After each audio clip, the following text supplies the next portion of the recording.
All right, good evening and welcome back to the Select Board meeting for October 20th, 2020.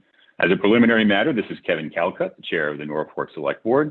Permit me to confirm that all members and persons anticipated on the agenda are present and can hear me. Members, when I call your name, please respond in the affirmative. Cece Van Tine?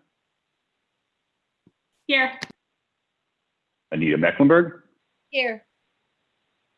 And staff, when I call your name, please respond in the affirmative. Blythe Robinson? Here. Judith Lazardi? Here. Scott Bragdon? Here.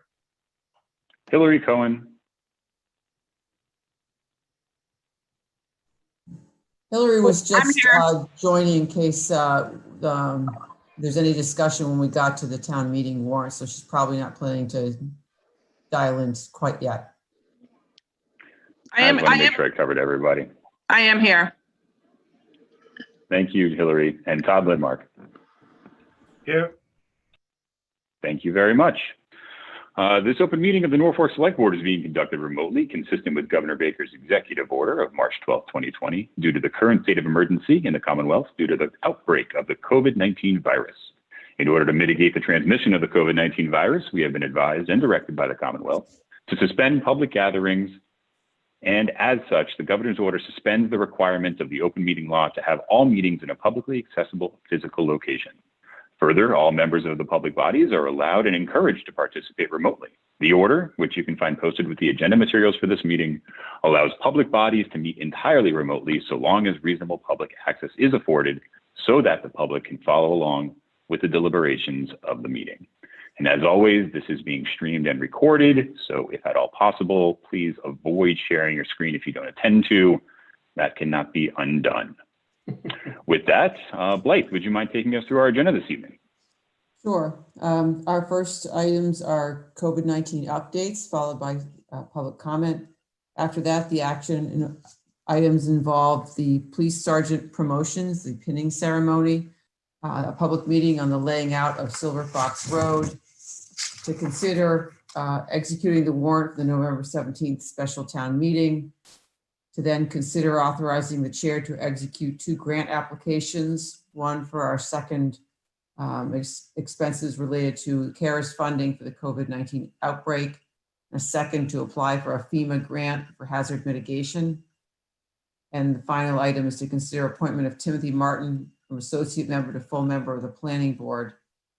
Discussion items include, we're going to include discussing a memo from town council regarding road acceptances. We're actually going to pass over that item tonight. We've not fully completed our work on that task, which is why the planning board is not going to be joining us on this after all. After that, discuss the first quarter budget report for FY21, to review the classification and compensation study final report, to discuss board liaison reports, discuss website postings of board correspondence, town administrator updates, and then we have 4 warrants to approve and 1 set of minutes. Thank you very much, Blythe. Would you mind taking us through some COVID-19 updates? Sure, actually they're quite short. This week we have 46 cases in Norfolk, and all are, and 45 of them are recovered. We're one from last week, so we're staying in the white zone, which is good news. And we have had some questions from people about Halloween, what's happening with Halloween, what's the town's position. And the town's position is that Halloween is a choice for families to make about what they think is best to do for whether a trick or treat or not, or have any type of Halloween type of a gathering. The Board of Health has met and takes the similar approach.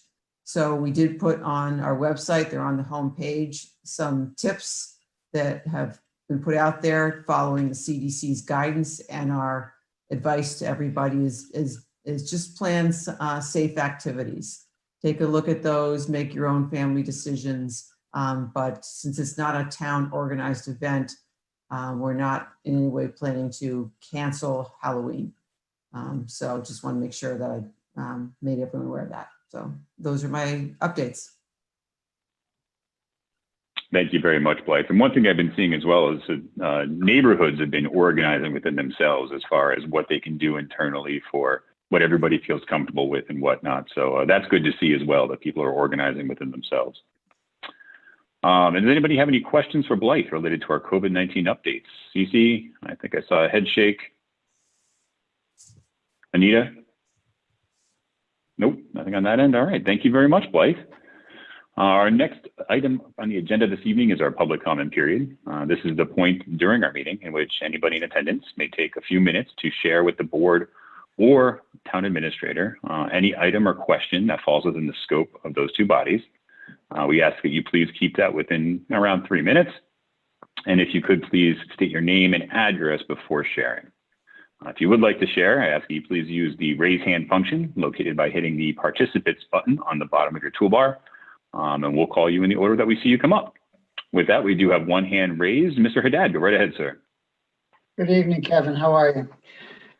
Good. I just have a request of the select board and the town administrator. Just a reminder that we never got an update on the police station spending issue, the overspending issue. And I would just like to request that at some very soon agenda that we get an update as to what's going on, not the explanation, but what you plan to do as far as giving an explanation to the town and where we stand with the resolution that I know you've been working through, just so we can understand where we are, please.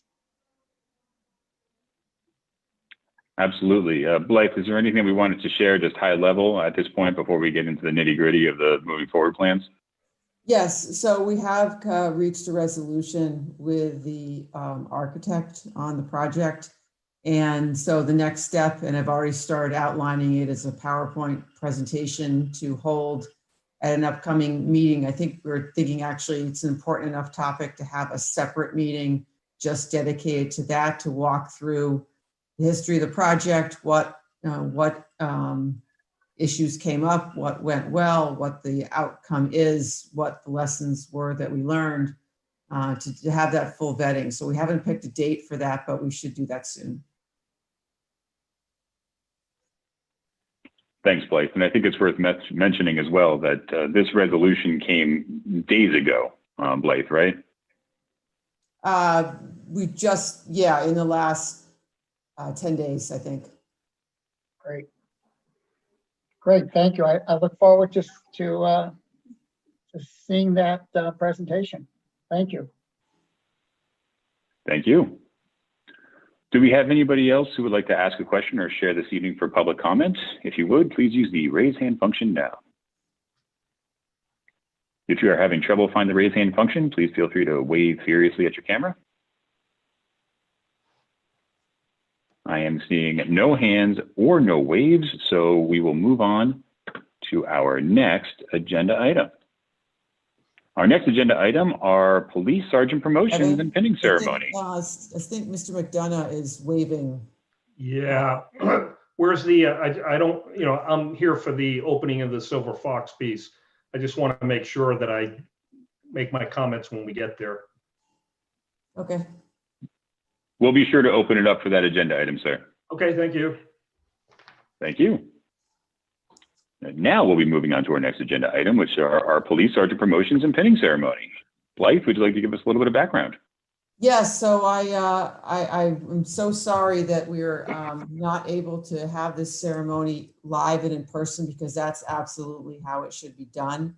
It's a significant, event when we're able to promote some terrific officers into leadership positions, and that's what we're here to do tonight.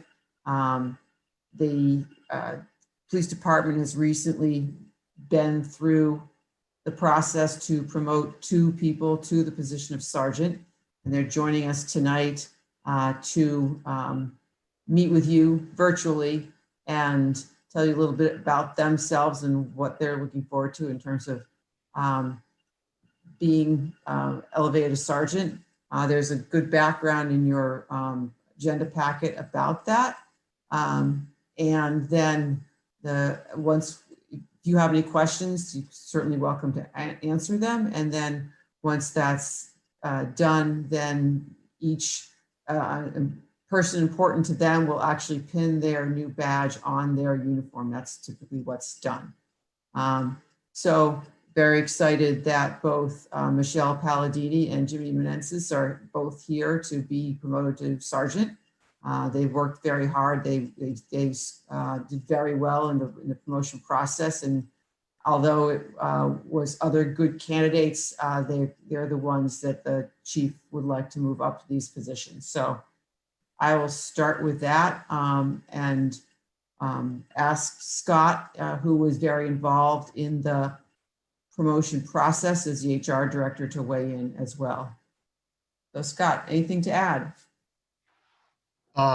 No. So we had, as you just said, a very in-depth, there was a testing program and there were several candidates that did very well. And then we had the deputy chief, the chief, myself, and the other sergeants participated in a long interview process where we asked very pointed questions to the individuals and asked different scenarios. And while, as Blythe said, the candidates did very well, it was very clear that the two individuals that are stepping forth today are we're ready and able and are officially becoming sergeants today.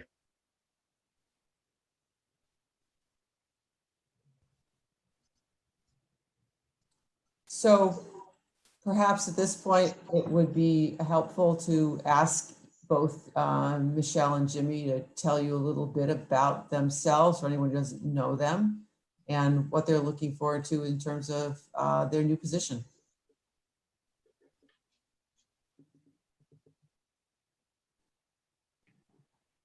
Hi, Jimmy Menensis. I've been here since 2012 full-time. The last 2 years I've been in detectives. And now just looking forward to this next venture as a department. Seems to be changing and getting a lot younger. Just hope to help lead the next wave. Hi, I'm Michelle Palladini, and similar to Officer, now Sergeant Menensis, I'm looking forward to being part of the future of Norfolk Department. I've also been here since 2012 and in a full-time capacity since 2014, and I've served in the role as detective officer, and I'm really looking forward to being part of Norfolk's future. Thanks so much for having us.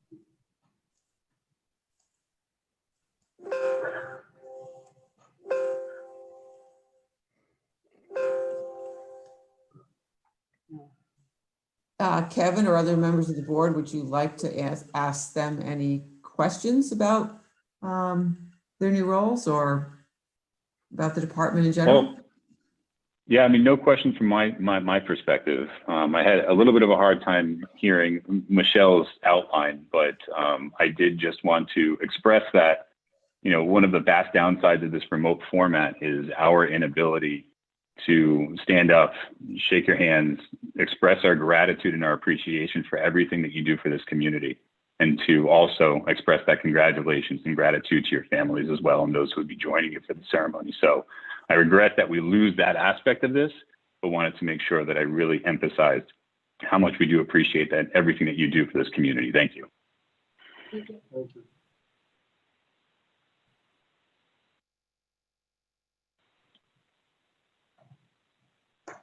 Cece, Anita, anything from your perspectives? No, obviously I don't have any questions. I think that they're both remarkable and congratulations. Thank you. Thank you. And I echo that. I'm excited for you on this next step of your journey, and I feel like Norfolk is lucky to have you on. So congratulations. Thank you. Thanks. So I've just learned that the chief is the one actually operating the camera tonight.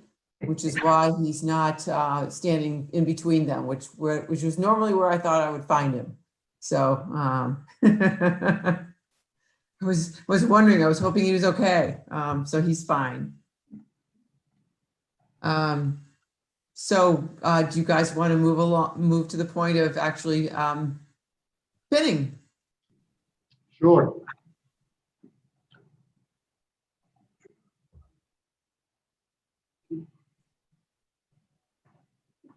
And Jimmy, who's My joining wife. you? This Please is my wife, introduce Mary her. Jane, and you can see, this is my son, Jimmy. Welcome, congratulations. Hi. Hi there.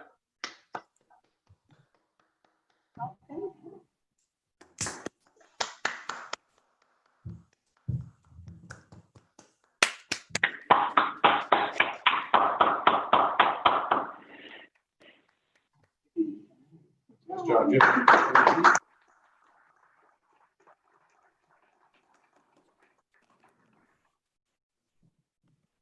Thank you. Thank you. And Michelle, who's joining you tonight? My daughter, Charlotte. Apparently my parents made an appearance. Oh, my dad's gonna pin me apparently. What a surprise. My father is retired detective lieutenant with the Massachusetts State Police. So apparently that's why my husband is here shy. My father has come to pin me and my daughter, Charlotte. Congratulations to all of you.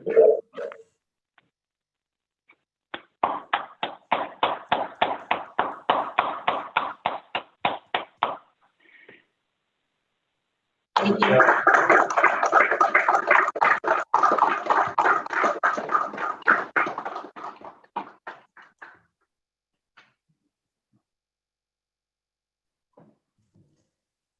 So like I said, far less than we really hope to do, but I'm really proud of them and looking forward to what they're going to bring to the department in the next, in the years to come. Absolutely. Thank you very much. And, you know, again, one of the more difficult things to try to do in this remote and virtual nature, but definitely a high point of the kinds of things that come before this board. So once again, congratulations to you both. Our next item on the agenda this evening is the public meeting on laying out Silver Fox Road. So we're skipping that entirely, Blythe, right? As an agenda item, I can move on to any comments from anybody in the attendee list. Yes, so this is the point in the meeting where all of the abutters have been noticed that they are able to come before you and provide any information that they want, questions that they have, so that the board can take those in and decide whether or not to move forward to lay out the road, which is a step we need to take prior to town meeting. We do have another meeting on November 2nd before town meeting. So if you received comments that were, we need to follow up on, we can do that. And you can delay your vote from tonight till then. But if they're not significant, then you could choose to vote on it, and there's a motion in your packet. Thank you very much, Blythe. Was there anything from the board before we move to public comments? Anita, no. Cece, no. Chair says no. So with that, I would open it up to anybody in attendance who would have any comments related to our current agenda item for laying out Silver Fox Road. Mr. McDonough, go right ahead, sir. Thank you, Kevin. First of all, congratulations to the police officers on their well-deserved promotion. I also wanted to give a shout out to, I think it's Carol Green, the town clerk, because we did the vote by mail and things went swimmingly and she followed up on it. So great job. I'm a Norwood boy, but I lived for 30 some odd years on the West Coast. I'm at 8 Silver Fox. So we're kind of at the top of the hill where it comes into Blueberry going right into Franklin. So we moved in here in May of 2016. We love Norfolk. We love the neighborhood. My dad was one of the original owners of the Horse and Carriage in the mid 70s. So we know the neighborhood. We love the area. We love walking around Leland Wild, the old airport. So I sent in 2 things to Blair and Richard, just some comments. At the bottom of the hill, when they opened this up and it was closed where you come into Blueberry, it looks like some heavy truck came in and took out the berm. So it's too bad because it was nice granite berm, you know, as you come up the street, and it's kind of ruined it at the bottom. And I think that could be either a pedestrian hazard because there's no sidewalks on Miller. And the other thing, and I think Jen, or she was on, the neighbor down at 4 Silver Fox, I guess concern kind of is, I think people are now starting to use Silver Fox to Populatic as a cut through to Medway. So they're kind of racing up the hill, and there's a stop sign at the top of the hill, which is literally on the Franklin, Norfolk border at Blueberry. I think it's Blueberry or Burberry and Silver Fox. And not that I've ever done a rolling stop, but there is a fair amount on my walk. So my two comments were the bottom of the hill, and I think the traffic is going to pick up as people cut through, you know, getting to Medway and Franklin. Thank you very much, Mr. McDonough. Rich, are those heard, understood, accepted comments? Yeah, I had discussions with Blythe and Blair about the curving on the radius, and I think he was actually going to be going out. I sent a photo, Rich, to you. I think I went back and I took a picture of it. It's been a couple of years. You know, it's livable, but I think if you cut a little, I think what happened is a major truck took it out. Okay. And I think it's because people are starting to look at that as a cut through. And it could be because there's no street, you know, sidewalk on Miller. As you go out for your walk, we actually walk through the woods so that we're not on Miller because it's a high traffic street. So those are my comments. Okay. Thank you for the time. So I think we're moving forward to take care of the issue with the berm. I think that's what I understood from Blair. I think we were going to try and get to it rather quickly. I just don't know the exact timing. And we'll certainly work with the police department about some additional enforcement, add some enforcement into their schedule for those sorts of things. Yeah. And ask them to pay it some attention so that hopefully we can remind people they should stop. It's funny because I sent the email to, you know, Rich and Blair. And then the next day when my wife and I were on the walk, the Franklin police was coming in on Blueberry. So I think people are aware, it's literally on the crosshairs. You follow me? Sure. Those are my comments, and great town. We love it here. Thank you. Thank you very much, sir. Do we have any other public comment related to the laying out of Silver Fox Road? Yeah, hi, it's Mike and Jen Marino. We're on Silver Fox as well. We're towards the bottom of the street, and the cars do come by fast. So we made this comment before the last meeting we had, was that we're hoping for some kind of, you know, slow down signs or speed limit signs on the street. That was one item. But then also the landscaping across the street from us hasn't been maintained since the builder kind of passed it off to the town. I actually went down to the bottom of the street and cleaned up the tall grass by the street sign, so it looked a little nicer. But you know, across from directly across from our house, it's been pretty much overgrown. You know, 3-4 feet grass, weeds, kind of just sticking around out there. So those are just two items that we had.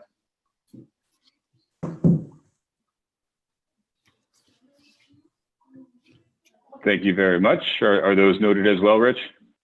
They are. Thank you. Do we have any other public?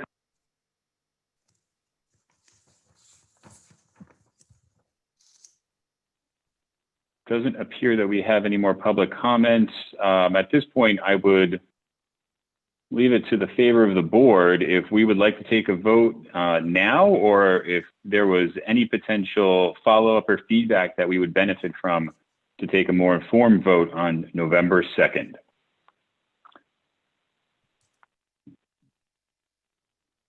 Rich, Blythe, your opinions first. I think you can move forward on these. I think these are all issues we can address. I will need to talk with Rich. I wasn't aware of a landscaping issue and I'm not sure where that exactly lies, if it's town property or not. I just don't know the answer to that off the top of my head, but certainly we had already resolved that we were going to take care of the berm and we'll look into this we'll work on the traffic enforcement.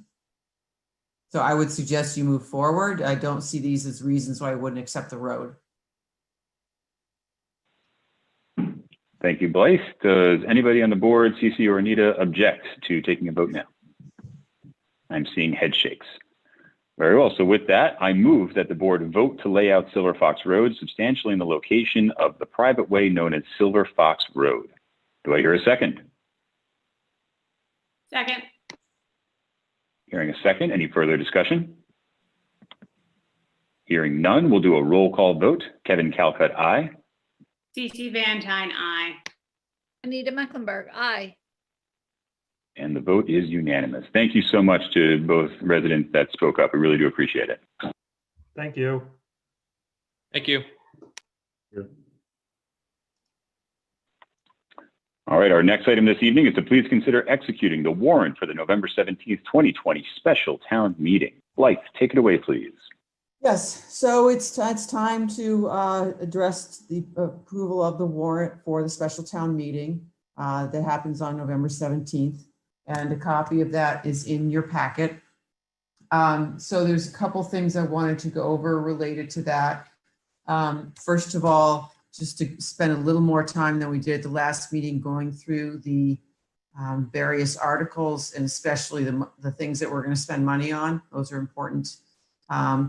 And also to, I think I've told you, we did receive the requisite number of signatures for a citizen petition. So that is a new article on the warrant, presently article number 9.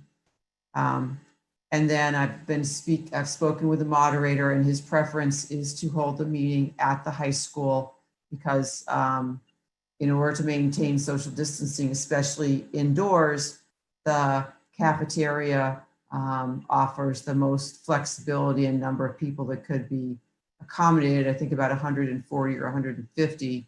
And that probably, given the short warrant, would be a safe bet.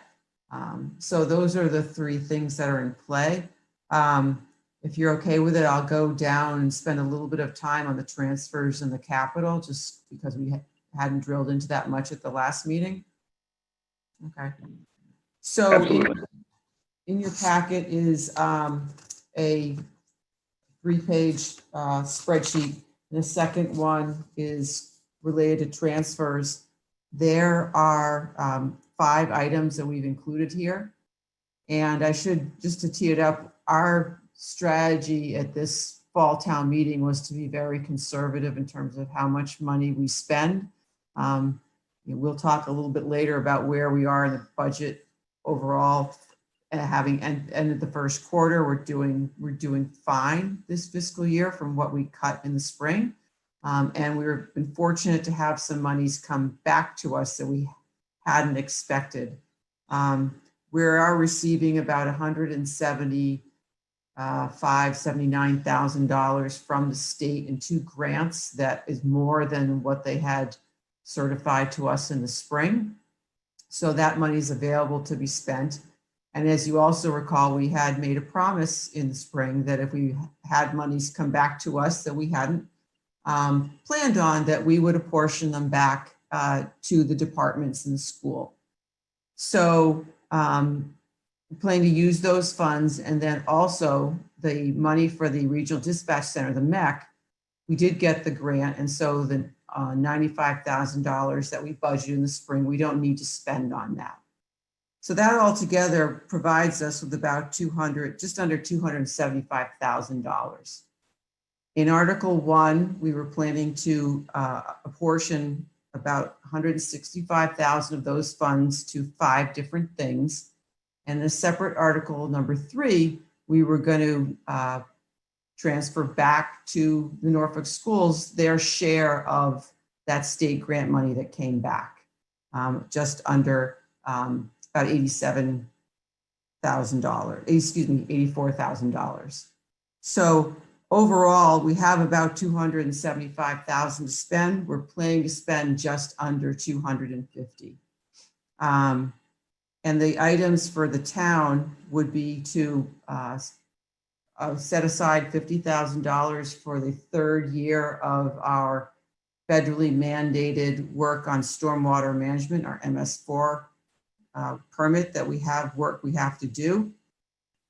We have had a couple matters of litigation going on this year and some other legal issues that have caused us quite a high amount of legal expenses so far this year, so $30,000 for that. Want to put some money into our OPEB retirement trust. We put in just $25,000 last year. We're looking to put in $50,000 to start to grow that. The only item we really want to put back, if you will, into the town budget is to $25,000 to enter into an agreement with the town of Millis to share an IT person. We've really been struggling with keeping up with all that we need to do with IT with one person, even more so in a pandemic. And we've identified the ability to share someone with them at a lower cost than hiring someone ourselves. I think it's a win-win on a couple of levels. And then we've also had planned to use some of our federal CARES money to scan historical documents in the building department into our online permit system, because our permit system, when it went live 2 years ago, was really not populated with information from prior permits. It was 2018 forward. And so now in a world where our staff is working on and off remotely, all files that they might need to access for questions by builders, realtors, residents isn't available to them, if they're working from home. And so we had put forth the state to be able to spend the money on that. They're not sure that they agree that that's a good use of the funds. And so we've got $10,000 on here to just cover some initial costs. We'll not do everything we wanted, but we at least need to cover some of it. So those are the 5 things that we put back in the town budget. And then for the school, we did the math on exactly the share that they had reduced in the spring. And we're planning to give that share right back to them. Now their budget was cut by about $285,000 based on all the cuts the town made. And so we're not looking to restore back $285,000, we're looking to restore back their share of what money did come back. And I have that handy.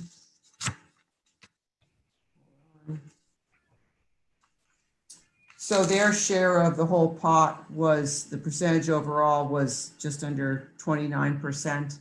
And so of the money coming back, it would be $84,871. As I worked through the warrant with town council, it was suggested that we can continue to have the school's money as a separate article to really call out and identify that we're giving it back to the school. But we could also include it as part of all the transfers in number 1. And so really that's a policy or a political question. Do you feel it's more important to have it as its own article so it's very identifiable? Or are you comfortable including with all the transfers as one and speaking to it if it comes up? I did take the time to call the superintendent today and ask her if she had a thought about that. Her thought was to include it in Article 1 and not call it out separately. And certainly she and we are prepared to talk about how we're returning to the school what we promised them. So don't want to go on too long. That's a quick overview of the transfers, and I'm happy to answer any questions you have about those. Thank you, Blythe. I know that from my perspective, as it relates to where we put in the school allocation of funding, I would agree that having it be part of Article 1, but specifically noted so that we could cover any questions that would arise as to, the amounts, the percentages or whatnot could be addressed there. I know that, at a higher level, this fall town meeting, we're looking to be as efficient as possible, with not having people be inside and together for any longer than they necessarily need to be. We're going to take every precaution we can to ensure that it's a safe environment by having in the cafeteria, having windows open, but Lord only knows what's going to happen from a weather perspective, and we definitely want to keep this as concise as we possibly can. So in that effort, I would say that would be my preference as well. Okay. But past that, I don't have any other questions. Cece, any questions from your perspective? I'm seeing a no. Anita, any questions from your perspective? No, I like the idea of the efficiency of it. In general, we would want to be more transparent and make sure but there will be opportunities for questions. So I think keeping that meeting as short as possible for public safety is a good idea. Great. So that's the transfers. Article 2 was unpaid bills. There are no unpaid bills at this point, and we don't expect any, but as we always do, we'll leave it on the warrant just in case something comes in that we hadn't expected, so we can act on it at town meeting if we need to. So by moving Article 3 into 1, we'll be down to 8 articles. Articles 4 and 5 are the 2 articles that we use for capital. We typically do capital in the fall. Those are on the next page of your book, and it's also a spreadsheet. We took the same approach with capital as well, that while there's regular things that we need to do and replace, we didn't want to spend any more than we felt was necessary this fall. We want to make sure that we're prepared for whatever winter brings us.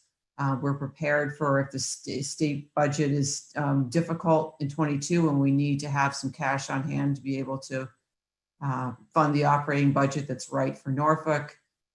So even though there are more items in the capital budget than are on this list, we felt we'll only address those important things first, and we'll wait till spring perhaps to talk about any more. So on the spreadsheet are a list of $850,000 worth of things, and we would fund in Article, in Article 4 would be items funded from borrowing, and Article 5 would be items funded from free cash.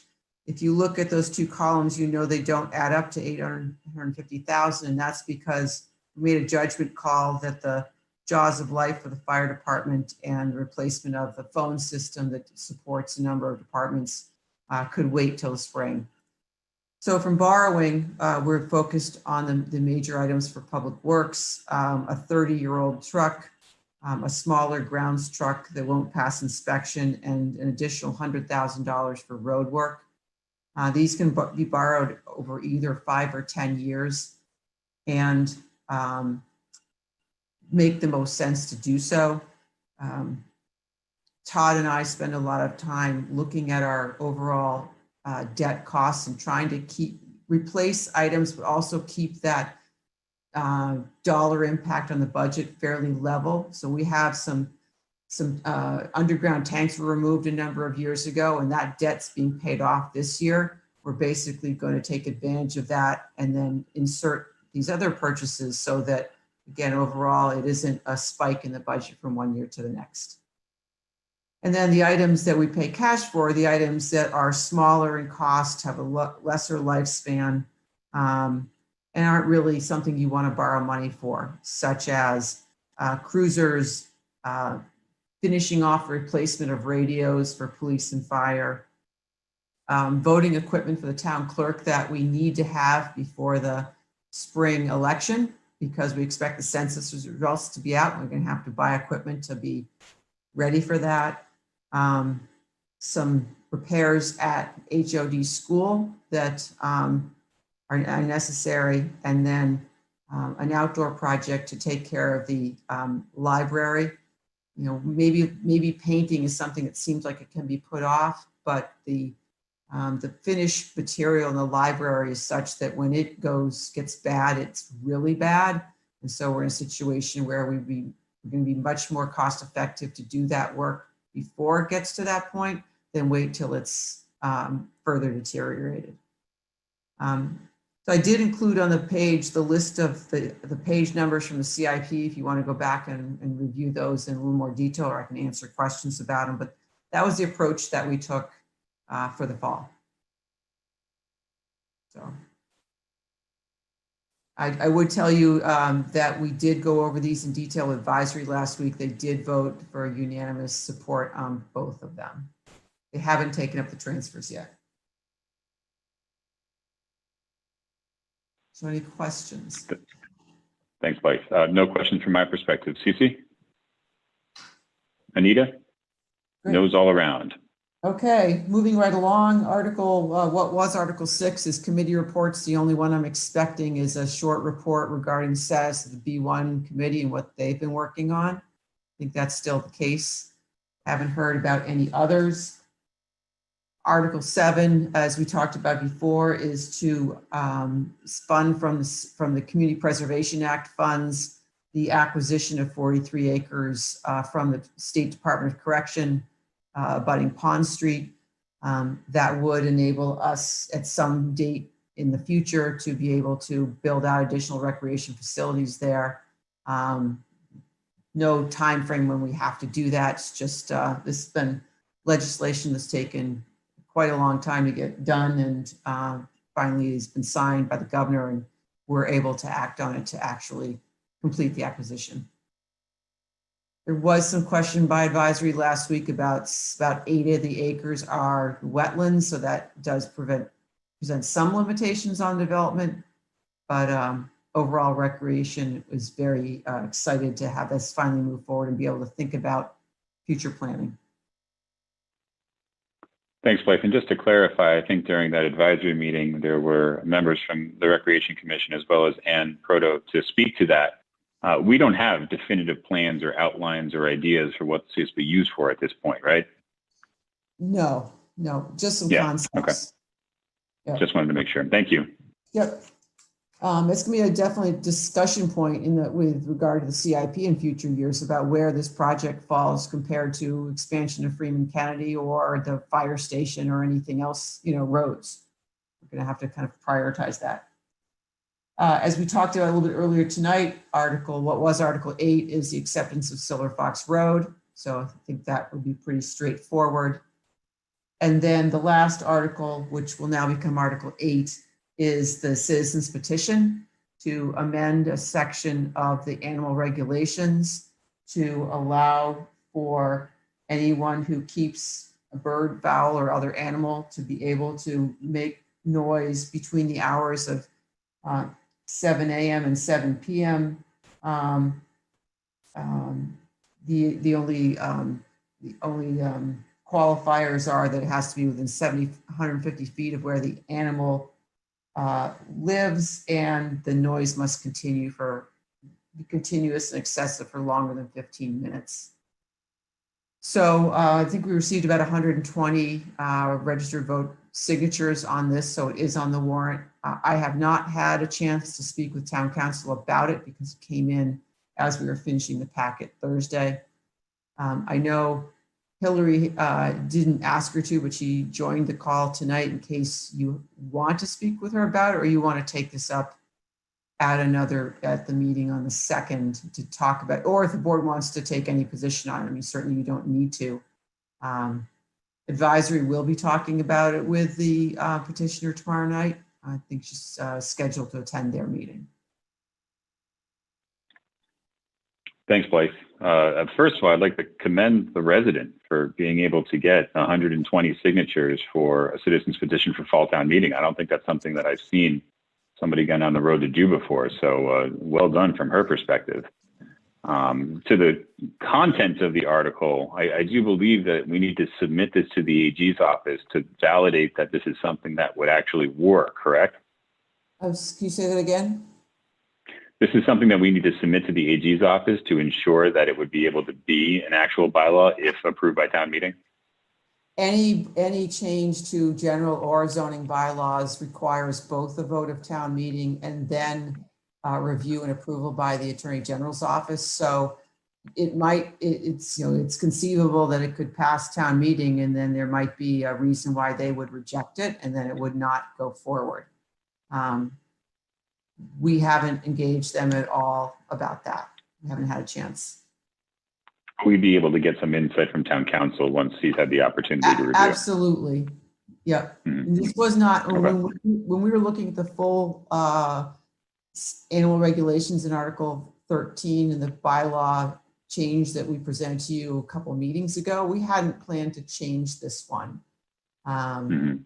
It was one that seemed to work from our perspective, but clearly the resident feels differently.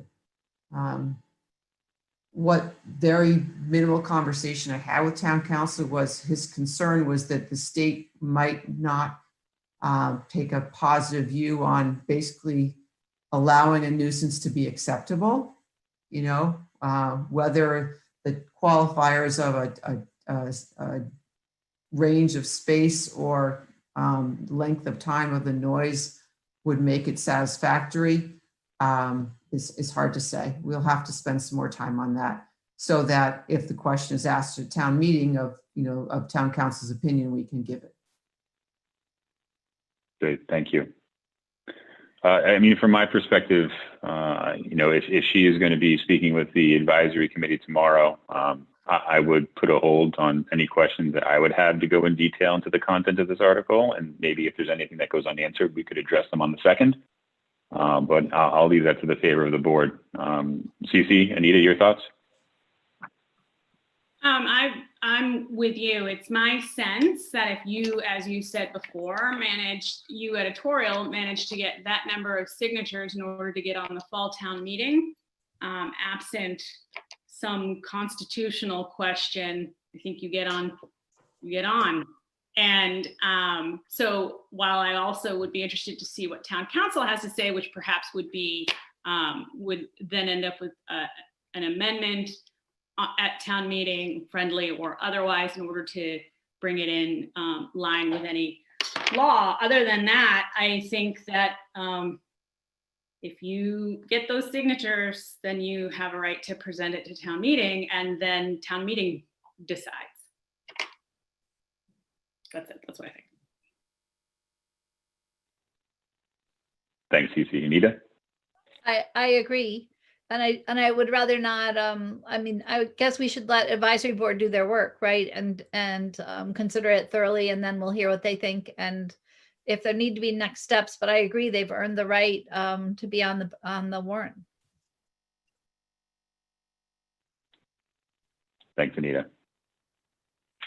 All right, Blythe, I think we can move on. Yes, so hopefully you saw the email that I sent today with town council recommends a little more thorough of a motion than I had scripted in your packet. Just due to the coronavirus, that should be more thorough, that the reason the meeting is being held outside of town. Because as you know, our bylaws require us to have it in town.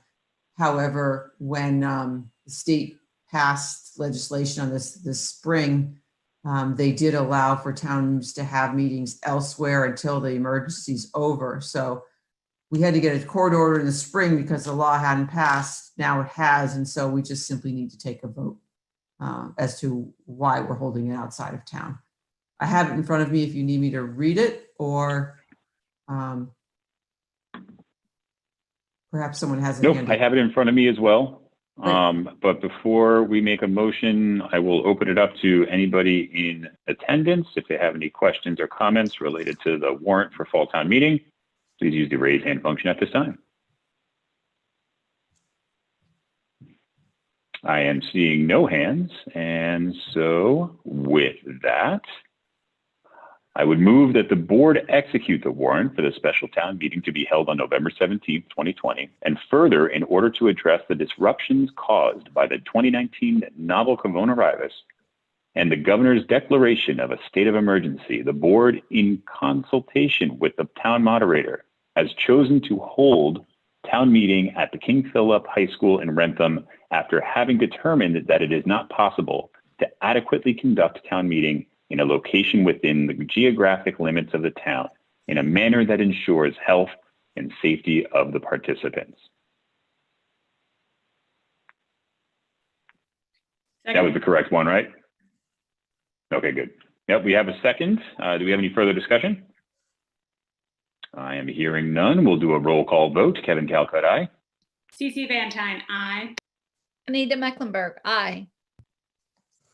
Thank you very much. And thank you, Blythe, for the full rundown. Really appreciate it. Sure.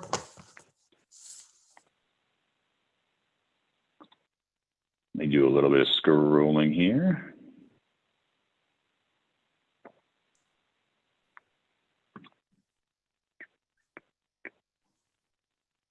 Our next item this evening is to please consider authorizing the chair to execute 2 grant applications for federal CARES funding and for FEMA. Go ahead, Blythe. Great. So it's the time of this particular year, hopefully not any year ever again, where the town is eligible to receive federal funds to cover some of the costs of the pandemic. And so, as you recall, in the spring, early June, we made our first application to the state for our portion of the CARES funds, about $90,000. And now our second application is due November 13th for the balance of what we think we're going to spend between the July 1st and December 30th, unless something happens later and the law changes and we can spend it after that point.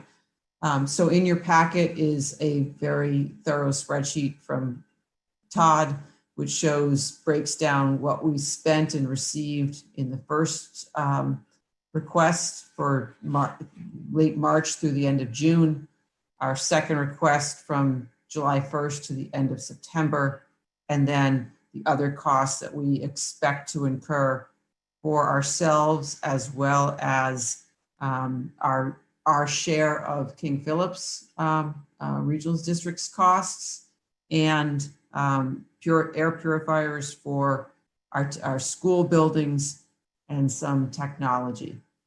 And as well behind Todd's spreadsheet is detail from King Philip. We've been meeting, Rentham, Plainville ourselves with KP to talk about what their costs were, because they went remote a little longer than Norfolk schools.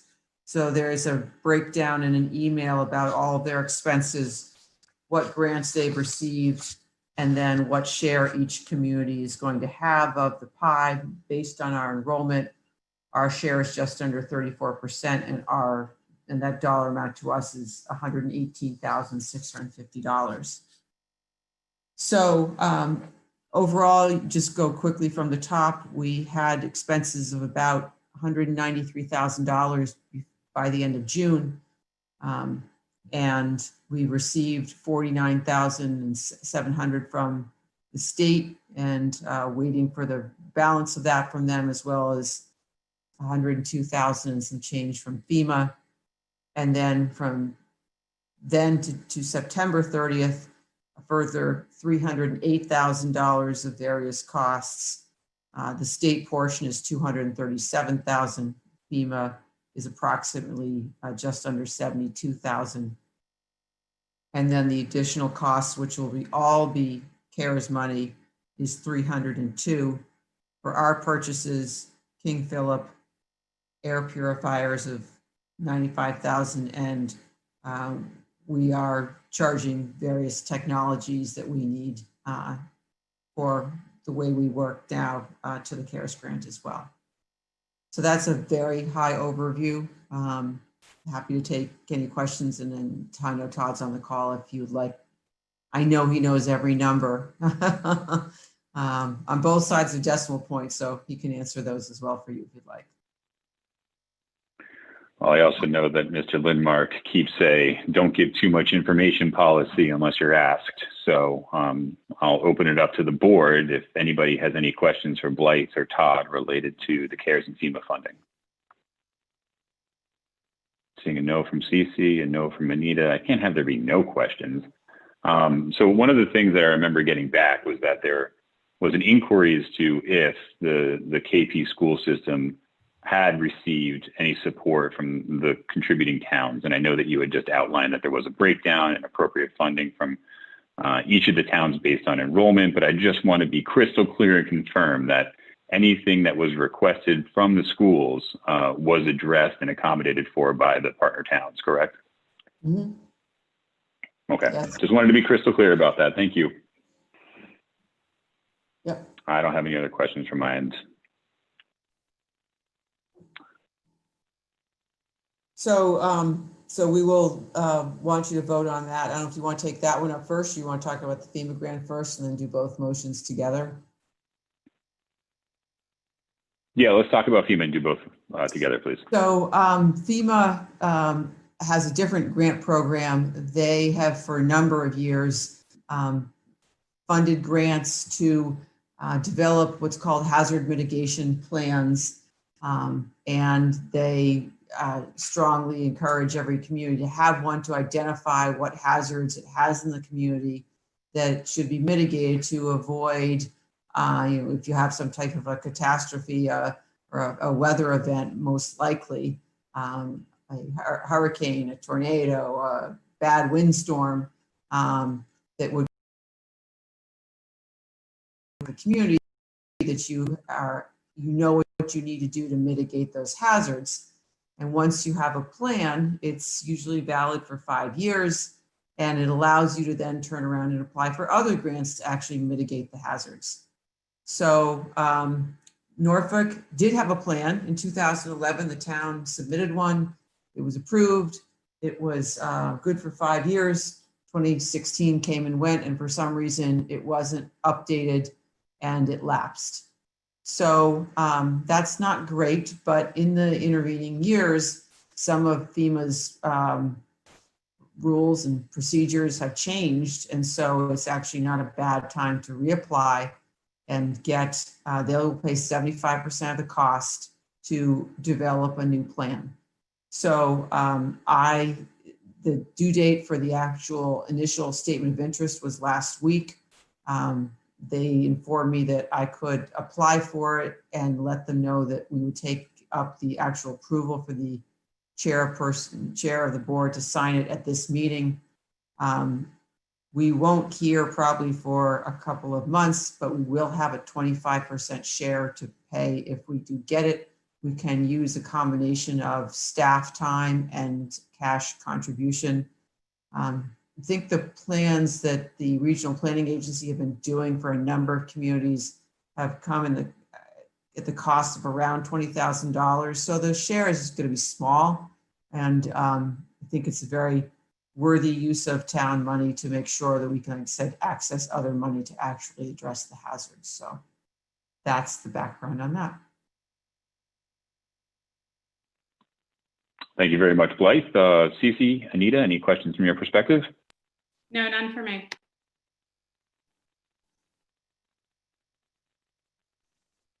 Anita, I'm sorry, I lost view of your camera. Was that a no? That's a head shake. Okay, thank you. And none from my perspective either. So with that, unless we have any other comments or questions from anybody in attendance, I am seeing none. So I would move that the board authorize the chair to make application to the Commonwealth of Massachusetts for CARES Act funds to reimburse Norfolk for its necessary expenditures due to the public health emergency for the period July 1, 2020 to December 30th, 2020. Do I hear a second? Second. Hearing a second. Any further discussion? Hearing none, we'll do a roll call vote. Kevin Calcutt, aye. CC Van Tine, aye. Anita Mecklenburg, aye. And that is unanimous. And one more, I would move that the board authorize the chair to make application to the Federal Emergency Management Agency for a grant to complete a hazard mitigation plan for the town. Do I hear a second? Second. Hearing a second. Any further discussion? Hearing none, we'll do a roll call vote. Kevin Calcutt, aye. CC Van Tine, aye. Anita Mecklenburg, aye. And it is also unanimous. Thank you very much.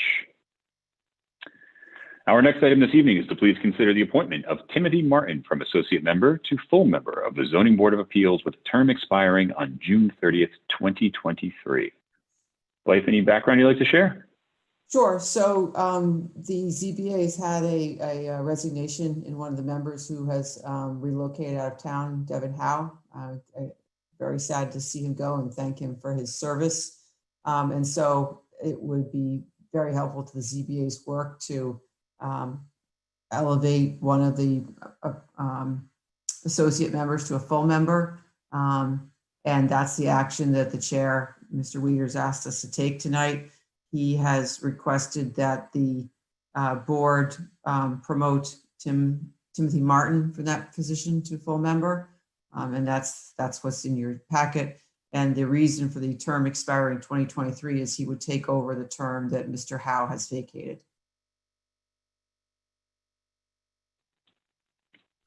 Thank you very much, Blythe. And just as a side note, I had the opportunity to serve with Devin on the B1 committee for about 1.5 years. And I just wanted to reiterate our appreciation for his contributions to the ZBA, and that he'll be sorely missed. So best of luck on everything he's doing in the future. I think he's moving up into Boston, so good luck with that. I don't believe that Mr. Martin is joining us. We did just recently appoint him, so I don't believe a Q&A period is really warranted in this case. But does anybody have any questions procedurally related to this agenda item? Seeing head shake. Anita, head shake. All right. With that, I would move that the board vote to appoint Timothy Martin from associate member to full member of the Zoning Board of Appeals with a term expiring on June 30th, 2023. Do I hear a second? Second. Hearing a second. Any further discussion? Hearing none, we'll do a roll call vote. Kevin Calcutt, aye. CC Van Tine, aye. Anita Mecklenburg, aye. And that is unanimous. Thank you. And thank you, Mr. Martin, for your continued contribution. They're greatly appreciated. Our next item this evening is not to discuss a memo with Town Council. Blythe, correct? Yes, just a very quick background on that. We had hoped to do that because if you may recall, at last fall's town meeting, we were also going to, the town voted to accept Meeting House Road and a portion of Liberty Lane. We didn't get those done. And so I think your first question would be, well, then why aren't they on the warrant this year? And there were some legal hurdles to get over for those, and it started talking internally about it, and thought it would be important. There is more than one way to accept a road. You can either accept a fee interest, which is to own the land and the road, or you can accept an easement, which the original owner continues to own the land, and you simply have a permanent easement to do certain things on the road itself, for the road itself and in the right of way. Town Council was going to script that memo, but as he got into it a little bit more with Rich McCarthy, they started looking a little more closely at the planning board's subdivision rules and regulations, and decided they needed a little more time to focus on that and make sure they had the background and didn't need to consider any other aspects of that before bringing both together, the two boards, to talk about it. Either approach is fine. There's pluses and minuses to both, but it seemed like it was an important time to kind of just reach out to both boards and say, hey, we've always done it this way.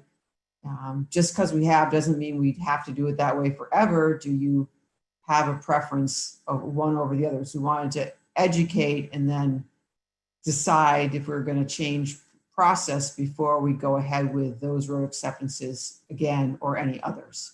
So that's really the genesis of this. And we will keep working on it, bring it back to you as soon as we're ready to do that. So thank you very much. That's the background. Our next item this evening is to please discuss a first quarter budget report for FY21. Go right ahead, Blythe. Yes. So as we do, we like to provide the board with an overview of how we're doing financially. It's important to understand that, especially in challenging times that we're having. So this is Todd's work, and in your packet is a very colorful spreadsheet showing a comparison of revenues from actual FY19 through actual so far of the first quarter of FY21 through September 30th. And as well, there's a high level, a second page, which shows you the revenues shown a slightly different way in more summary fashion, as well as where we are in expenditures year to date. And overall, I'd say we're doing all right. There are a couple of revenues that we're keeping an eye on, but they're not necessarily surprising that they're down. I think overall the picture is cautiously positive. Tax receipts are on track right now for the year. Actual tax liens are down, which is not a bad thing. That means that people are probably catching up and paying their taxes. There are 4 lines on the page that are highlighted in yellow. The first one is meals tax. We budgeted $80,000. We received through the end of August, and so not the whole first quarter, just over 11. I think with what we know has happened to restaurants, that's not particularly surprising, but it's like I said, not the full quarter yet. The others, not surprising, but a slightly more positive is that in the first quarter, transfer station revenues are on track with what we budgeted. And that's now we did lower our expectation this year significantly from prior years, but we budgeted 250,000 and we brought in just under 60.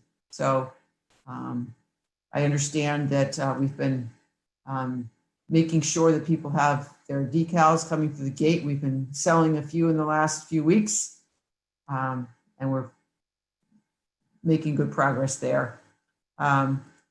Conversely, other department revenue, which is a compendium of lots of small revenue sources, various police department permits and fees and citations, town clerk fees, those sorts of things. You know, if we're closed and people are doing a little less business, those are off a little bit. And investment income is down just because interest rates are absolutely, you know, very low. And so kind of not surprising.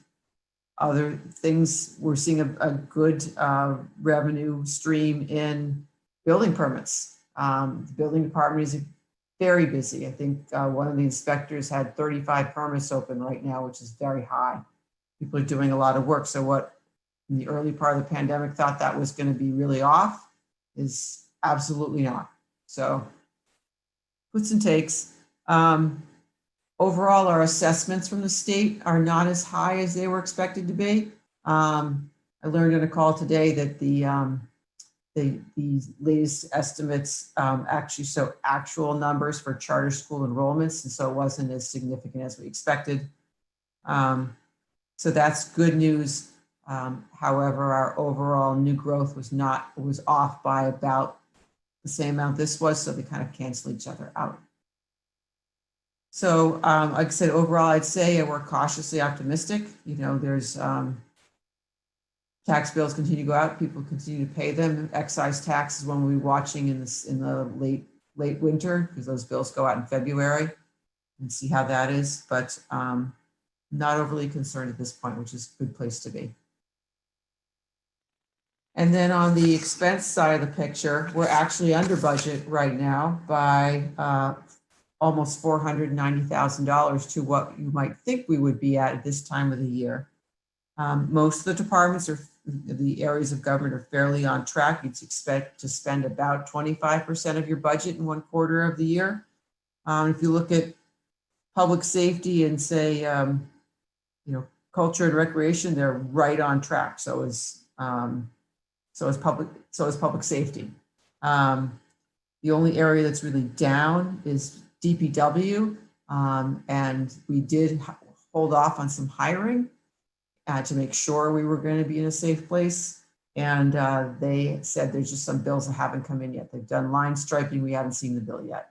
So those things will probably true up later. And then things like benefits and insurance, we prepay some of those costs in the summer because we get a better price by doing it.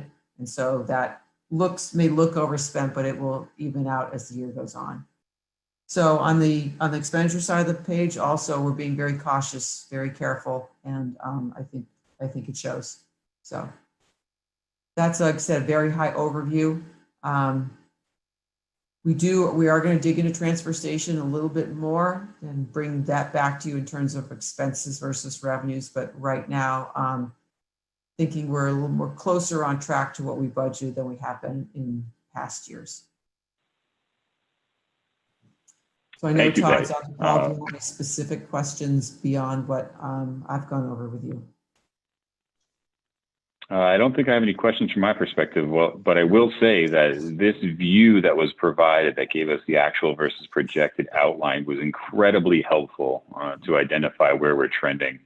The way that it was laid out was incredibly easy to read through and identify where questions could come up. So I do appreciate providing this, and I look forward to more check-ins like this, just to keep everybody abreast as to where we're trending to. So thank you. I'll open it up to Cece or Anita. Any questions from your perspectives? And none for me. And none for me. I agree that the layout was valuable, and I'm just remembering back to conversations that we had many months ago about that were so doom and gloom. And so this seems to me, it isn't all roses and sunshine, but it certainly isn't the grim times that we were expecting. So it seems positive to me. I think we made the tough decisions in the spring, and they were tough, but now it's not quite as difficult to get. Doesn't appear like it's going to be terribly difficult to get through the year. One thing I will just throw out there that we should talk about at the next meeting, we don't need to talk about tonight, is there's a survey that been going around to various towns about what the boards of selectmen are going to do or not about fees for liquor licenses for restaurants and common victualler licenses. We probably bring in about $17,000, $18,000 a year for these. It's not a big part of our budget. And some communities have taken the approach to charge the renewals for those licenses at the same amounts. Some are discounting them by 25 or 50%. So I'm just going to kind of plant that seed with you to think about whether, we'll certainly talk with Kevin about putting that on the agenda for the next meeting to discuss whether you feel like the town can afford to reduce its revenue stream from those this year, to support restaurants, or you think that what we charge is not a large amount and it should stay as it is. Just wanted to give you a preview of that. Thanks, Blake. And just to quickly build on that, we'll get into it when we get into liaison reports later on the agenda. But coming out of our restaurant roundtable discussion, this specific item was brought up as something that each of the participants identified as being something that would be very impactful for them, something beneficial for them as they look forward through this winter season and into next year. So it was something that was brought up locally as well as via the survey that Blake highlighted.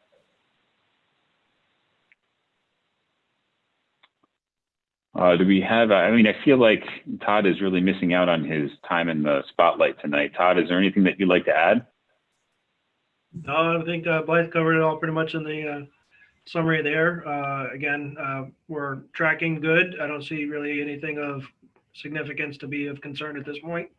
It's nice that, we did get some state aids coming back and hopefully offsetting some of the school's responsibilities that way. We also have the CARES funds, about another $400,000 to get us through the end of the year.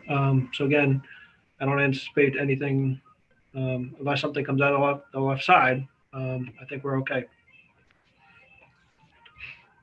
I'll take okay right now. Thank you, Todd. Yeah, I would just add to that I feel good about the fact that if the decision is made, federal government to allow us to spend monies after December 30th, because I don't think the pandemic is going to be over then. We've been careful about what we spent, and so there's $425,000 that we can, if we're allowed to, can continue to dedicate to those costs, and that will be important. So. So we've been very cautious about what we've spent so far. So we'll see. We'll see indeed. Thank you again. Our next item this evening is to please review the classification and compensation study final report. Right ahead, Blake. Yes, so we're very pleased to be wrapping this up and bringing it forward to you to help you understand the outcome to this. Was about a 7-8 month long process. And so Scott is joining us to give you a very high level overview of it. This particular report in your packet is focused on the overall findings of the study, but most specifically on the non-union employees. We took a step of kind of segmenting this into 3 parts because non-union employees as are not covered by any group, we can, if we found adjustments were needed, we can make them. Separately from the clerical and the DPW union, those contracts come up for renewal next June. And so we'll be talking with you later, probably in December, about parameters for those negotiations. So we're going to roll out that information closer to then so that we can work with you and then with them to negotiate that. And then following along a year later will be the details for police and fire before those negotiations come up. So I don't want to take away from what I know Scott has prepared. We do have in here the PowerPoint that the consultant gave to the non-union employees. We're not going to read you every slide. Scott's going to give you an overview of that, and then we'd be happy to dive into it in more detail if you'd like. Scott, take it away. Thank you. So I think we provided you with about 85 pages of detail. So I'm sure you've read every word, and I appreciate that. Well, what I wanted to do is just to give you a few minutes of what the high level study is, what process we've gone through to date, and sort of what the next steps are, some of which Blythe just mentioned. So as you remember, a bunch of months ago, we hired Human Resource Services to complete this study. And all employees, union, non-union employees, have gone through the same process. So they filled out what the consultant calls a PAQ, it's a job questionnaire, and submitted that. All employees filled that out. And the consultant used that to write new job descriptions for everybody. There were 70 some odd job descriptions that were written. We then sent those job descriptions back out to the employees to review, make any edits they wanted. Those edits were included, and the job descriptions were finalized. Blythe and I worked with the HRS, the consultant, to develop a list of towns that are similar to Norfolk, so that we could look at the market, and also towns that we compete against to hire employees or that are losing employees to. So we came up with that. That's in that list of employees, and the comparisons are in the materials that you have. The consultant then went out, they wrote a survey, went out to those towns and gathered information on as many of the jobs as they could. Some we got terrific data, some there may have only been 1 or 2 other data points that we could get, but it was very helpful in looking at how we stand against our market. So then the HRS used the market data to review how Norfolk's salary ranges compared to the market data. So they don't necessarily look at individuals like their particular salaries, because people are all different. There could be years of service difference, there could be experience, could be education difference. So when the consultant looks at the materials, they look at ranges and how do our ranges compare to other towns. So as Blythe had said, we've completed the first phase, which is the non-union employees, and we have met with them and communicated the new grade structure and salary ranges. So the major findings are this: that really there weren't any major surprises that we saw. And past negotiations, as we've, with the clerical union and the non-unions, as we've adjusted the salary scale to market, the clerical union was very hesitant to lop off the bottom of the ranges. So we ended up in both categories with 20 steps, which we knew was not correct and not sustainable. So hence the study found that we really had too many steps and essentially took the bottom 5 steps off. So we've gone from what was a 20-step program to 15. You know, towns do different things. Some have 12, some have 15, some have more. But typically 15 is a very common number. Also, the consultant found that the range maximums were very competitive to our market. When we looked at the market comparison and the new ranges, the consultant focused on the high and the low, as I said, and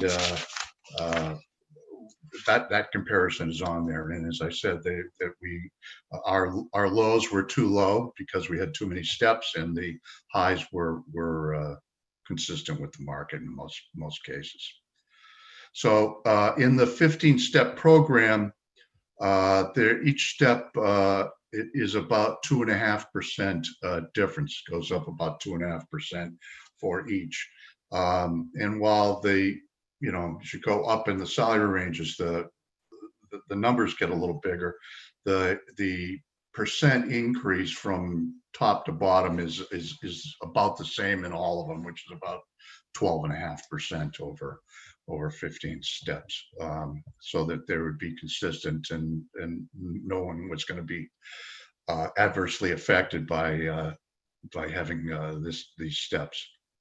So most employees were very much in line with the new program, fell within the steps nicely. There are a small number of employees, there's about 12, that are going to need to get some kind of adjustment.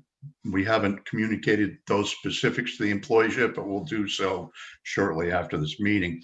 Most of those adjustments are simply getting people on the new salary scales. For instance, if you make $20 and the closest step is $20.08, we're going to give you 8 cents an hour and get you on that step, so that you're lined up, and in the future everybody is on the correct step. There was a small number of people that for a couple of reasons are getting larger increases. One, there were some people that you'll see in the program, not a lot, just very few, whose positions in the market were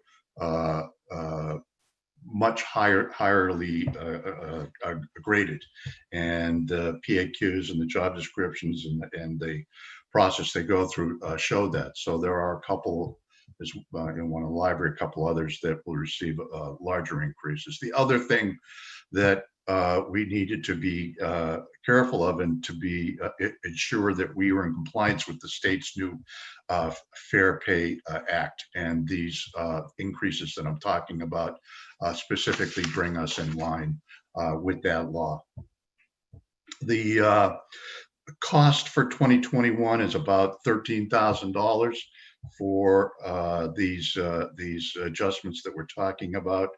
Again, most of the money is in 2 or 3 people, but we're expecting that the current budgets would cover that. We have some open positions that we've held off, and at town meeting they may need to move a little money around in the salary budgets, but that doesn't appear to be significant,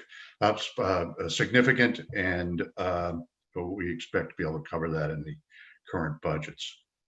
One of the great things that we get out of that, and specifically a tool for myself, is an evaluation tool, so that going forward, the same tool that they used to score the positions I will have, and so we can use this same process. So if someone adjusts, they add more responsibility to a job, or there's a new job, I can use this tool, which takes into considerations things like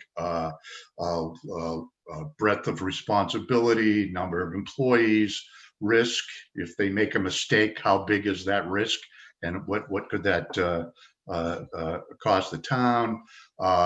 Physical environment, are you out in, you know, cold and hot weather? So there's about 12 or 15 different items that we go through, and I have that tool, and I've begun being trained on that. So we've got some test cases we'll use on that, and I'll be able to use the consult to make sure that we're using that properly. So that's a tool that we have on an ongoing basis to keep this this program tuned up and accurate. So what are the next steps? Really, as Blythe had said, we need to complete and communicate the DPW and clerical union programs. We'll be doing that more toward the end of the year. Unlike the non-union programs, any changes to their grades, salaries, structures, anything have to be negotiated with the unions. And so we will not just be making any changes that will come up within the negotiations that are coming up late this year. And obviously, as we communicate what the market is saying and what these jobs will obviously bring that information back to you also, so that you can see that. The unions will have it, and it will be good information for us to have going forward in the negotiations. So that's my sort of high level. Any questions for me, Blythe? Anything you want to add? Can't hear you. On mute, Blythe. The great overview. You touched on everything I hope that you would. I just want to add a couple things, which is for Scott and I, part of this study was also a bit of a policy decision about how competitive an employer does Norfolk want to be. Do we want to be leading the pack, you know, or not? Or do we want to be in the middle? And what we settled on based on the market was we wanted to be a slightly above average employer that, you know, while employees I'm sure would like us to pay at the 75th percentile or higher, that's not sustainable for our community. We want to retain, you know, attract and retain people, but we are not looking to be the one financially, we can't afford to be the leader all the time. So that's why we picked slightly above average. And according to the consultant who has done hundreds of these over the years, that's where most employers are these days. Secondly, it would have been nice to end up with a plan that was even smaller than 15 steps, but that was going to be significantly more expensive to implement because the grade structure would have had to get smaller and the lower end of the scale would have had to go up. We would have at least doubled our cost to implement it. And again, did not feel like the right time to do that. You know, whether we decide to do that in the future, you know, perhaps we can. But for now, we wanted to make sure nobody got less money. Most employees, including everyone in our own office, is staying exactly where they are. No one, Scott and I and Judith and Nancy are all staying in the steps where they are in the plan. So I felt that was important. And as Scott mentioned, we do have some savings in other accounts where we can fund. What we plan to do is implement these prospectively 1st of November through the end of the fiscal year. Because again, we're trying to be mindful of impact to the town, but be fair to the employees who, in said 2 or 3 cases, have really been far behind the market. We need to catch them up. So I'm real pleased with the outcome. I was glad to see that we weren't behind in most of the jobs. And as you may know, part of keeping it live in the future is Scott using this tool to keep these job descriptions up to date. And then whatever the market is appropriate for COLA, that's adding that, you know, as part of what we negotiate or give to non-union employees is what will keep us competitive in the future. You know, this year we didn't give the non-union employees a COLA. Unions got it. You know, we'll have to keep our eye on that and what's affordable in the future. So thank you, Blythe. One thing I didn't mention before is that we did include in this study all of the employees that have contracts, individual contracts, because we wanted to be able to have market data as best we could. And so that when a contract expires and we're coming to you to say, okay, we're hiring a new X, that we have market data, we have that person positioned in a grade. And so everybody, including Blythe, is in a grade, and we can come back and provide much better data. It doesn't change what's in their contract, because their contract, unless people want to open that up, which I'm sure they don't, but it doesn't change the contracts, but it does give us data moving forward, which I think you in particular will find helpful. So I know that none of you will find it surprising that for the contract employees, there's 2 senior positions in the police department. Those are over the market, and they're over the market largely because the individuals in those jobs have been here decades. I think they have about 80 years between them. Everybody else is within the range, and so if you're going to negotiate, if we're going to negotiate a new contract with, say, another one of these employees that we have contracts with, you also have a better sense of what the market is. So if someone says, I really need to get paid 20% more, you can say, yeah, the data doesn't really show that. So good all the way around. Well, first and foremost, thank you both for the very comprehensive outline and presentation. Scott, I know that you probably could have talked to this for about an hour and a half, so I do appreciate you condensing it down to the Cliff's Notes version for us. But the data is very interesting, and I'm glad to see that the impact, was right around where we expected it to be. From my perspective, a lot of my questions were surrounding how we move forward. What are we going to do to ensure that we stay within these kind of ranges, and that we never really find ourselves in a situation where we have to do this study over and over again. But Scott, you touched on that with identifying that we have a tool available to us that we'll be able to leverage to be able to highlight those kinds of things moving forward. So that was great to hear. I guess my only other inquiry, I know that I probably a dozen times have blended this study with our request or interest in a hierarchy structure within the department study. And Blythe has corrected me just about every single time to tell me that they are 2 very different things. But I'd be interested to know how we move forward with that aspect now that we have this behind us. So definitely a conversation for the future, but something that I would probably look to next. Additional questions, comments from the board, starting with Anita? Yeah, well, I was just sort of thinking about a comment you said right at the very end there, Blythe, about how the union employees all had a COLA, but the non-union people did not have a COLA. Is that for the town couldn't afford the COLA, or because of these other adjustments? We were not sure we could afford the COLA. And so when that article came up at the Springtown meeting, we passed over it. So all of the non-union employees, except for about 4, did still receive a step increase of 2.5%. What they didn't receive was the COLA they've typically gotten, which was usually another 1.5. So most department heads and non-union employees, like I said, all but 4 did receive some kind of an increase. There were only 4 of us that had foregone it at the time. Thank you. CC, any questions or comments from your perspective?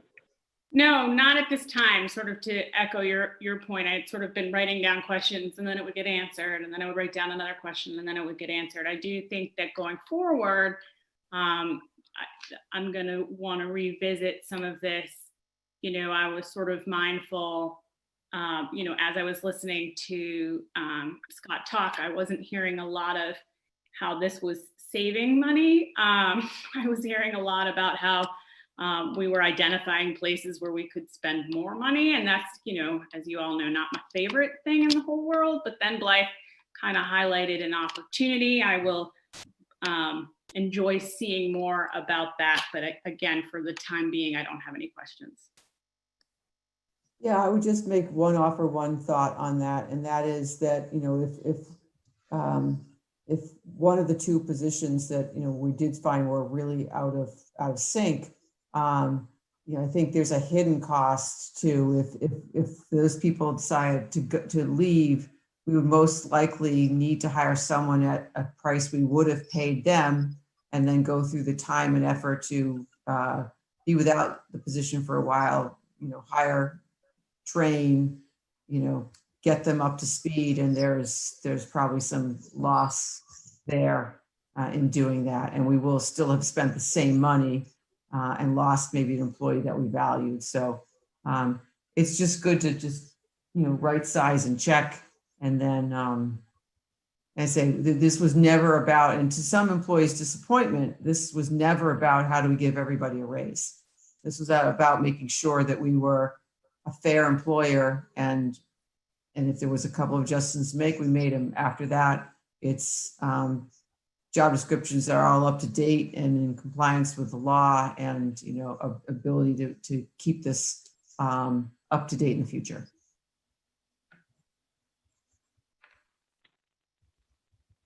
Thanks, Blythe, and thank you once again, Scott. Really appreciate it. No problem, my pleasure.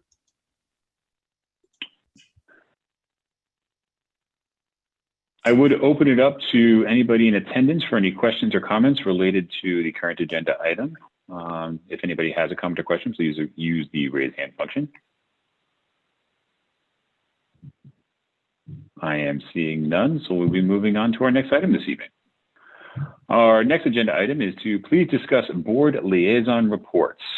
I think I can take this one, Blythe, because I had asked Blythe to put it on. There were a couple of recent meetings and external items that I wanted to just catch the board up on, and I figured this is the best way to put it on a catch-all into the agenda. The first one is related to the B1 Working Committee. As you'll remember, we do have a subcommittee of the planning board that was tasked with trying to find ways to encourage mixed-use development in town center that are in line with our master plan. The initial approach was to meet with landowners, meet with business owners and residents to gauge the appetite and feasibility of development in town center, whether that be dense residential, whether that be mixed use, whether that be commercial only. We really went through the gamut of just about every outcome and possibility you could think of. Before last fall town meeting, we had a set of 9 specific zoning changes targeting density, building height, setbacks, things of that nature. But after meeting with boards and committees and hearing some more feedback from the community, we decided to pull those back, and they did not make it to town meeting for the community to hear. During the regroup period after fall town meeting, the committee got together and started discussing through some of the pitfalls of the proposals that had previously been identified. I think one of the biggest things we heard from people, especially in the community, was that they wanted to see specifically what the vision was for a developed parcel in town center. I think that when you put forth all these zoning changes that say it could have 20 units per acre, it could be 3.5 feet tall, 3.5 stories tall, things of that nature, it was difficult for people to imagine what that was, and that was causing some anxiety with the overarching proposal. So coming out of that, we had explored the idea of using a state program called 40R. 40R would allow us to create an overlay district as small as a single parcel, as large as an entire district, that we would be able to set parameters for in terms of design, building height, all those parameters we had built in through the zoning bylaw changes. But we'd be able to leverage increased density, much like the 40B program, but 40R is more proactive. The town is able to put forth to the state and say, we want this district to have this much density. They do have minimums for density, of course, but we also want these specific attributes associated. We want this much commercial. If it's mixed use, we want the blend to be this much with residential. Once it goes to the state can approve it. Once that district is approved, now a developer, the attractiveness to them is to come through and they have a set list of standards for which they could apply for. So that's the appeal from their perspective, in addition to the extra density. Furthermore, doing some research into other towns that had success with this program, we did find that there were instances where a town could reject a comprehensive permit application for a 40B based on having made progress from an affordable development standpoint and having an active 40R district in the town. So there were a bunch of positives, including some other benefits from a financial offset nature to school-age children with 40S or infrastructure with other benefits. So after a lot of discussion with the B1 committee, we did decide that 40R was worth exploring. We started talking about the scale of that. I know there was some people who wanted to see a large 13 to 16 parcel 40R district. There were others who wanted to see one specific parcel so that the community could get comfortable with the idea. After some discussion, we ended up bringing forward to the planning board in a joint meeting a couple of weeks ago the idea of exploring 40R in a small format as part of a phased approach. The planning board took that feedback, and while I think there was some interest in 40R, there was also some interest in more blanket zoning changes as well. And I think where they landed was they wanted to evaluate how we move forward. The B1 committee was made up of individuals from different boards and committees in town with a few resident participants. And I think that if you look towards the implementation of something that requires a little bit more technical knowledge, they were looking at reorganizing the scope of that committee and the makeup a bit. And then also creating a potential second committee that would look at more long-term implementation goals for our town center. So that is with them right now. They haven't made any defined decisions about how that's going to look moving forward, but I thought it was a good time to update the board as to where that was and what was moving on. The one thing I will note is, moving forward, depending on what the planning board's charge and direction is, I think that it's my opinion that the select board's role in this process would be better suited as an executive sponsor, as opposed to a participant within the scope of the committee. There's going to be a lot of decisions that are going to have to be made by the professionals that are in charge of the long and short-term development and planning for this town. And while I am extremely interested in how that's going to work out, I would like to support them maybe in more of an external role as kind of the vocal champion or most visible champion for the initiative as at a higher level. So that'll be coming to more definition once we hear back from the planning board as to their intention of how they want to move forward. But I did want to share that with the board and then to see if you had any questions related to the initiative or where we are at this point. And I do apologize. I just summarized 18 months worth of work in about 5 minutes. So, Cece, Anita, any questions or comments? I don't have any questions. I like what you suggested about sort of more of an executive function rather than a participatory, given the skill set involved and the time. That makes sense. Yeah. Thanks. And I agree with that. I also I could hear that it was 18 months of work, and I'm super grateful that there are people thinking about that work and doing that work. And so thank you very much for partaking in that, because you could just hear that there's so much intention and thought into that work of what happens to our town. So thank you very much.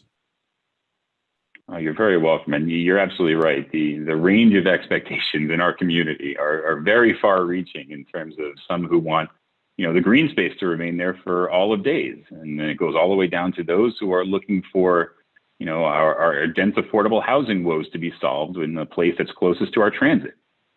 So trying to find that middle ground between meeting those expectations has been quite the challenge for the committee, but it's been a great process. There's been some fantastic community participation. So we look forward to taking some next steps to finding a middle ground.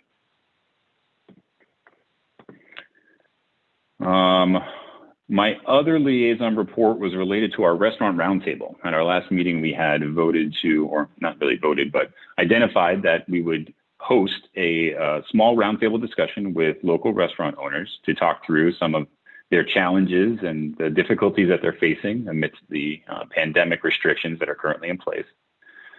We had some great feedback. Initially, we had 6 restaurants who signed up to participate that spanned over 4 towns, not only Norfolk, but 3 neighboring towns as well. The morning of, unfortunately, 3 of them had to cancel, 1 due to health concerns, 2 due to work-related issues.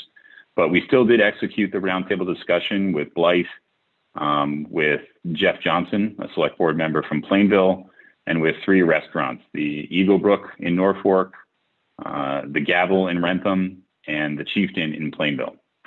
And the owners that were on the call were incredibly forthcoming. They were extremely interactive. They were sharing ideas about ways that they've been able to manage through things up until this point. But they also shared some pretty strong concerns about how they're going to be able to move forward through the next couple of months. A lot of people have been getting by with leveraging their outdoor seating, which simply is not going to be a feasible option in the next few weeks. So we talked through some things that could be done either from a policy standpoint at the local level or through petitioning at the state level to be able to assist them. We came up with a takeaway of some items for us to research into feasibility and whatnot that are related to, like we had talked about before, some of the license fees going into the next year being one of them. But our plan is to kind of get into the details associated to those requests, kind of come back to the board and potentially schedule a follow-up roundtable with them just to catch up with them and share kind of what our learnings were associated to the requests. But all in all, the feedback after the fact has been great. Each of them agreed that they were okay with these being posted, so the community will be able to view it as well. It's been submitted to NCTV. But I did want to share that, you know, we got some great feedback. They were very appreciative, and hopefully we'll be able to yield some collaborative efforts to be able to ease the burden and concern as we go into this next season. Blythe, was there anything that you wanted to add to that? Nope. I think that was a great overview. Thank you. Thanks, Blythe. Cece, Anita, any questions or comments related to the restaurant roundtable? No, none for me. None for me either at this time. Well, Right. I think that it's good to have those kind of conversations. So I'm grateful that you had them. I wish more restaurants have been able to participate from Norfolk so we'd have a bigger sample, but I'm glad that the conversations are happening. It's always useful to understand the point of view of people in a different situation than where you're at. Absolutely. And we'll make a point too to follow up with those who are unable to participate the day of, just to catch them up on what was discussed and see if they have any external input as well. Those are the two updates I had from a liaison perspective. Anything that Cece, Anita, you'd like to share at this point in addition to those two items? No, okay. I do see we have one hand up. So at this time, Sue, go right ahead. Hi, Kevin. I just wanted to let you know that Rich had come to the Affordable Housing Trust meeting and made a similar presentation about the B1 district and asked that we try to work hand in hand with the planning board to see if we could get some momentum going on this 40R project, if you will. And the board, the Affordable Housing Trust, was very interested in learning more, and Rich has been attending the meetings to try to provide them with the information that will help them speak to the public more informed, to try to see if we can get some support for it. Oh, that's fantastic. Thank you. Just in your initial learnings about the program, Sue, is there any initial feedback that you had related to 40R? I think people were very happy to hear that some towns have been successful. Rich and I had done some research before we attended the meeting, and preventing 40Bs from, you know, coming to town because of the progress that they made with 40R. That people seem to be very receptive to that. And while the Affordable Housing Trust is, you know, their job is to try to work and bring our affordable housing number closer, I think that they, like many, it runs the gamut from some people wanting us to have, you know, some affordable housing right in our downtown, and others trying to be respectful of our green space and bring it into town using another method. So I think they were very receptive to it. That's great. Thank you so much, Sue. Thank you. Seeing as how we don't have anything else from a liaison report perspective, and I do not see any other hands up in our audience tonight, I will move on to our next item this evening, which is to please discuss website posting of board correspondence. To my knowledge, I do not believe that we have received any correspondence since our last meeting. Blythe, please correct me if I'm wrong. I see a head shake, which confirms I'm correct. And therefore, we do not have anything discussed for this item. Our next item this evening are our town administrator updates. Blythe, I know you've had a break from talking for a little while, so go right ahead.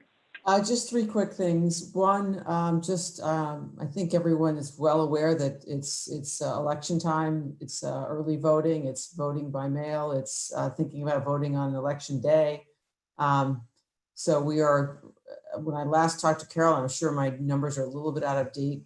She got, late in last week, she'd gotten about a third of the mail-in ballots back already. So that's great. Just remind people that the drop off to that is either from the parking lot behind, town hall. There's a big shiny voting box to put those in, or you can bring them in the front door to her. Early voting is going on. There's a schedule on her website page. It goes through October 30th. There has been some frustration about the entrance to town hall. The timing of doing some repairs to the steps was not ideal, but we made the tough decision that repaired steps, even if it made getting in the building a little more challenging, was more important than somebody getting hurt trying to get there. So that will be wrapped up this Friday. So if people are coming Saturday or through next week, their glide path in the building should be a lot easier. So apologies for that. Also want to point out that the foreclosure auction is planned for November 10th on Town Hill at the gazebo. We are selling about a dozen properties, and really hopeful that that will be a revenue boost for the town.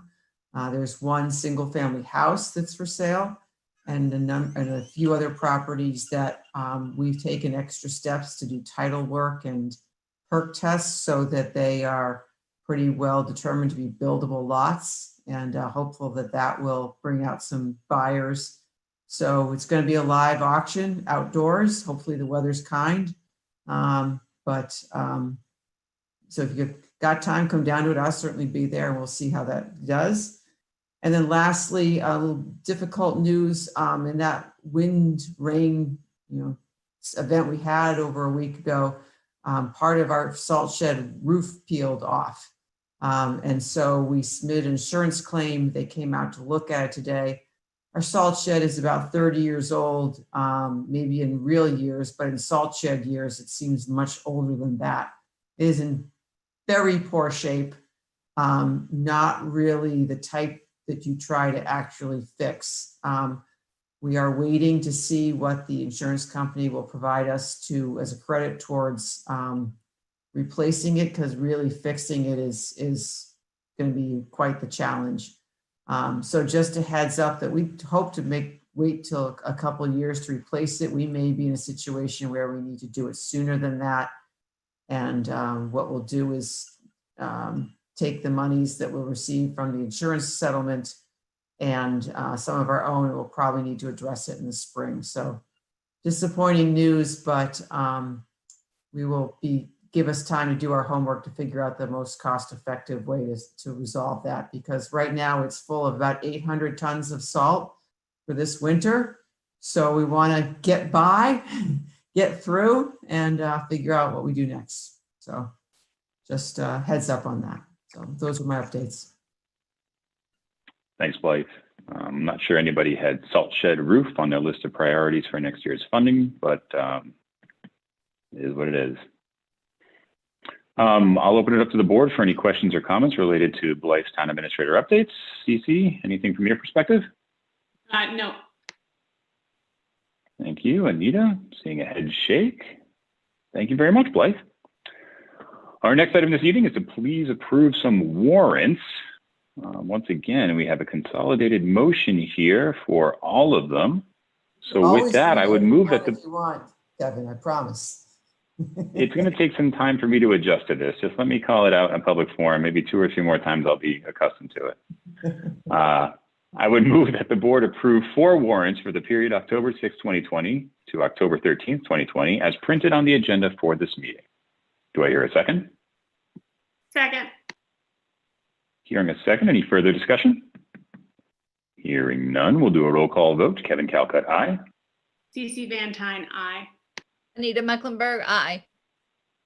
And it is unanimous. Thank you so much. And our last item this evening is to please consider approval of the minutes. Anita, take it away.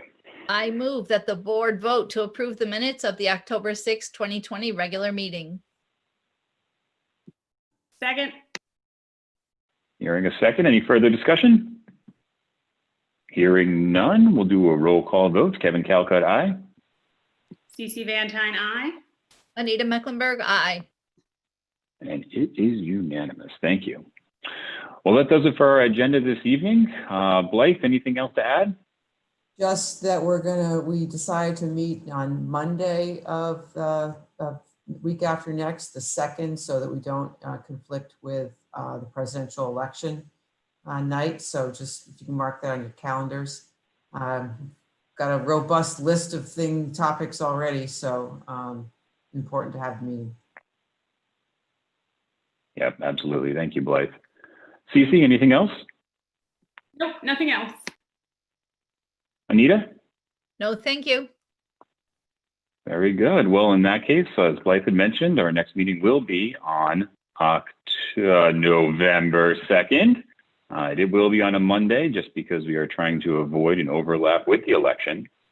And with that, we wish everybody a safe Halloween. If you do see a 6'4" Pokemon trainer chasing around a little Charmander, please do not take a video. It will not be used as blackmail. With that, I would make a motion to adjourn. Do I have a second? Second, Further discussion? Hearing none, we'll do one more roll call vote. Kevin Calcutt, aye. CC Van Tine, aye. Anita Mecklenburg, aye. Thank you very much and have a wonderful evening, everybody. Thank you.